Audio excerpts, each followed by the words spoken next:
Hello everyone, my name is Nikita and this is my channel Study to be Banker. So this is current affair quiz of April, quiz number 11.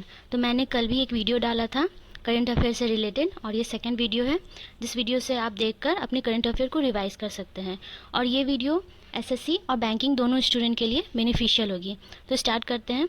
ये आप देख सकते हैं मेरी rank इसमें 22 है और मैंने 8 क्वेश्चन सही किए हैं, एक गलत हो गया और एक स्किप किए थे and my percentile is 95 percentile which is good percentile. तो स्टार्ट करते हैं।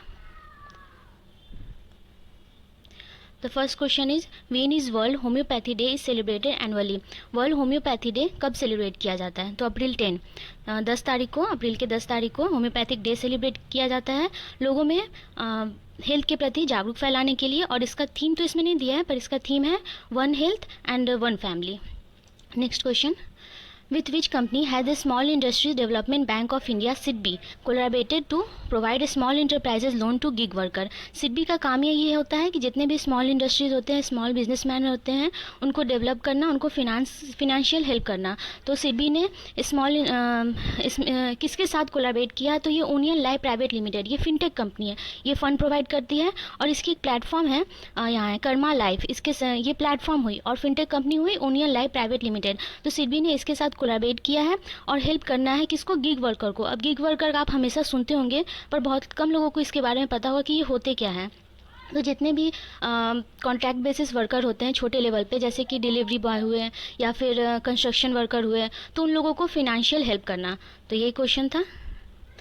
थर्ड क्वेश्चन है which of the following is not one of the index fund launched by Tata mutual fund. ये मैंने अटेम्प्ट नहीं किया था बस, पर ये ध्यान था कि टाटा म्यूचुअल फंड ने इंडेक्स रिलीज़ किए हैं पर क्या नाम थे उसके ये मुझे याद नहीं था। तो 6 इंडेक्स रिलीज़ किए हैं। ये चारों तो सिंपल नाम है, आप सब में जैसे टाटा निफ्टी याद कैसे करना है वो मैं बता रही हूँ।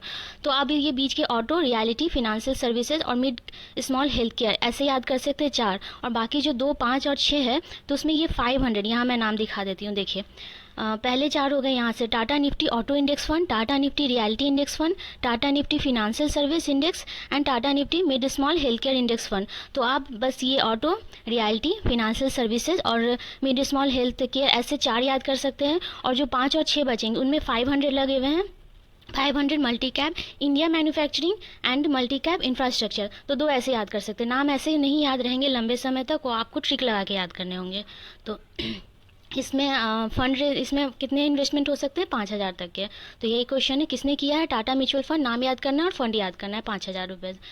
और next question, what is the purpose of the financial assistant provided by the Canara bank under its Canara startup scheme. ये सिंपल क्वेश्चन है। कैनरा बैंक ने कैनरा स्टार्टअप स्कीम लॉन्च किया है, उसका पर्पस क्या है? तो स्टार्टअप को ही करने के लिए होंगे। ये सारे लोन ये सब तो इन यूनिवर्सिटी सोशल इनिशिएटिव तो नहीं होंगे, स्टार्टअप के लिए होंगे। तो ये सिंपल क्वेश्चन था।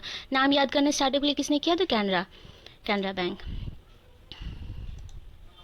On 5th April 2024, with which organization has Artemis Medicare Service Limited signed a definite agreement to raise fund। तो Artemis Medicare Health Service Limited ने किसके साथ एग्रीमेंट किए? तो इंटरनेशनल फाइनेंस कॉर्पोरेशन, ये वर्ल्ड बैंक का group होता है। IFSC हो गए, वर्ल्ड बैंक हो गए या फिर एशियन डेवलपमेंट बैंक हो गए, ये इनका काम ये रहता है फंड प्रोवाइड करना जिससे हर सेक्टर में ग्रो हो सके। तो Artemis Medicare health service limited ने IFSC के साथ एग्रीमेंट साइन किया है। तो इसका मेन पर्पस रहेगा कि मेडिकल सर्विस में इन्हें फ़ंड प्रोवाइड करे जिससे इन्हें फिनेंशियल बूस्ट मिले। तो इस फंड में कितने अमाउंट है? तो 300 मिलियन। ठीक है, ये सिंपल क्वेश्चन है, याद करना है। Who won Slovakia presidential election according to the latest result. तो ये मेरे क्वेश्चन गलत हुए, पता नहीं ये कैसे मुझे याद आ गया। इसमें पीटर पेलेग्रिनी होंगे। तो स्लोवाकिया के प्रेसिडेंट का नाम याद करना है, पीटर पेलेग्रिनी।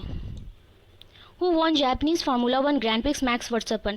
ग्रैंड प्रिक्स याद करने का सिंपल एक यही ट्रिक है कि जो मैक्स वर्स्टैपन ने नहीं जीता वो याद करना है, क्योंकि पूरे लिस्ट इन्हीं के नाम से भरे रहते हैं। तो 1-2 नाम होते हैं जो दूसरे प्लेयर जीतते हैं, तो बस ये ऐसे ही ये याद करना है क्योंकि मैक्सिमम यही जीते रहते हैं। तो जब एग्ज़ाम नज़दीक रहे तो इसी तरह याद कर लेना। As per Union Minister Commerce and Industry, the Indo-Pacific Economic Framework for Prosperity will organize Clean Economy Investor Forum in dash June. तो ये कहाँ हुआ है? तो ये सिंगापुर में हुआ है, सिंगापुर में हुआ है। तो इसमें क्या करना है, ये याद रखना है कि Indo Pacific economic framework prosperity ने क्या ऑर्गेनाइज़ किया, तो क्लीन इकोनॉमी इन्वेस्टर फोरम, और कहाँ पे, तो सिंगापुर। तो यहाँ पे इस इंडस्ट्री से जितने भी एक्सपर्ट आएंगे उन सब की मीटिंग होगी। टॉप 100 कंट्रीज़ को यहाँ पे इन्वाइट किया गया है और अपने अपने आइडियाज़ शेयर करेंगे उसमें। और बस जहाँ जगह याद करना है, और ये सर क्या है ऑर्गेनाइजेशन, क्या है फोरम का नाम, तो क्लीन इकोनॉमी इन्वेस्टर फोरम, ऐसे याद करना है। Where did the joint working group meeting between India and Kazakhstan takes place? तो कजाकिस्तान की कैपिटल है अस्ताना, वहाँ पे इंडिया और कजाकिस्तान की मीटिंग हुई है। और किससे रिलेटेड हुई, तो टेररिज्म के अगेंस्ट रिलीज, मतलब उसके बारे में बात करना कि कैसे उससे हम टैकल कर सके। तो एक सिंपल यही क्वेश्चन था। And this is the last question. यहाँ आयरलैंड के यंगेस्ट प्राइम मिनिस्टर कौन बने हैं, तो सैमन हैरिस। ये इंपॉर्टेंट क्वेश्चन हो सकता है क्योंकि ये यंगेस्ट एवर प्राइम मिनिस्टर है। तो बहुत सारे अभी अपॉइंट होते हैं पर एक वो चूज़ करेगा जो थोड़ा अलग है। तो Ireland youngest ever prime minister Simon Harris. तो ये क्वेश्चन था, ये सारे। एंड टोटल 10 हो गए। That's all from my side. आप भी डेली वीडियोस देख सकते हैं और अपने करंट अफेयर को इस तरह बूस्ट कर सकते हैं। एक छोटा पोर्शन रहेगा क्योंकि करंट अफेयर आजकल बहुत ज़्यादा इंपॉर्टेंट प्ले कर रहा है हमारे एग्ज़ाम में, खास करके बैंक एग्ज़ाम में, क्योंकि बहुत डीप पूछ रहे हैं। तो अभी से आप अगर इसको लेकर चलेंगे तो एग्ज़ाम तक आपके करंट अफेयर अच्छे बूस्ट हो जाएंगे।